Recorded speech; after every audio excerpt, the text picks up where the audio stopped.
বন্ধুসকল আজি দেখাবলৈ গৈ আছোঁ অসমৰ গৌৰৱ চাহ ফেক্টৰী কেনেকৈ চাহ গছৰ পৰা চাহপাত তৈয়াৰ কৰা হয় আজি চাওঁ আহক ভিডিঅ'টো গাড়ীয়ে আনি টাৰাফত পেলাই দিয়া হয় তাৰ পাছত বেগত ভৰাই ৰেলেৰে আন ট্ৰাপলৈ নিয়া হয় প্ৰথমেই ট্ৰাপত পাতবোৰ সমানকৈ মেলি দিয়া হয় তাৰ পাছত 3 ঘণ্টামান গেছ দি পাতবোৰ ৰাখি দিয়া হয় শুকাবৰ কাৰণে আৰু পাতবোৰ কাটিবলৈ ৰেডি হৈ যায় এতিয়া আমি আহিলোঁ চিটিচিত বেগেৰে আহি থকা পাতবোৰ কাটে মানে মেচিনেৰে পিচি দিয়ে আপোনালোকে দেখিবলৈ পাইছে যে দৈনন্দিন জীৱনত ব্যৱহাৰ কৰা চাহপাত কেনেকৈ তৈয়াৰ কৰা হয় ভিডিঅ'টো আগবাঢ়ি যাওঁ আহক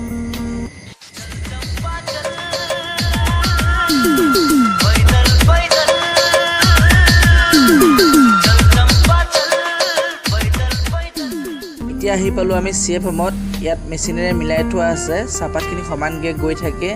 কি হয় আগলৈ চাওঁ আহক CFMৰ বেলডাল ঘূৰি থাকে আৰু শেষত মানে লাহে লাহে পৰি থাকে আৰু ড্ৰাইলৈ যাবলৈ আৰম্ভ কৰে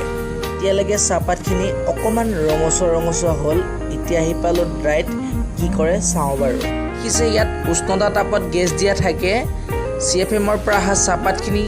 ড্ৰাইত সোমোৱাৰ লগে লগে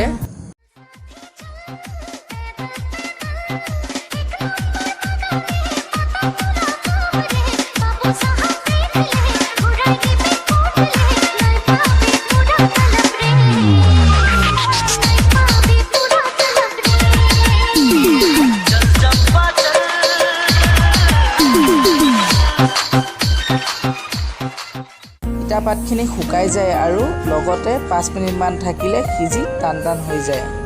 বন্ধুসকল বৰ্তমান এতিয়া চাহপাতখিনি তৈয়াৰ কৰা হৈ গ'ল আৰু ইয়াৰ পৰা কেইটা ভাগ চাহপাত ওলাই চাওঁ আহক বৰ্তমান আমি উপস্থিত আছোঁ এতিয়া শ্বটিঙত যিটোৱে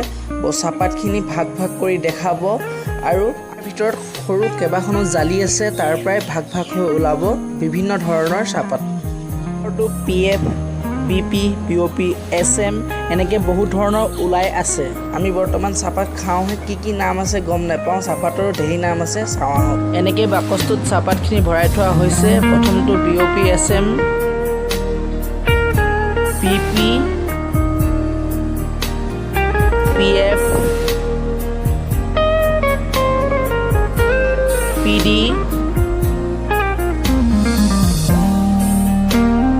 Das BP1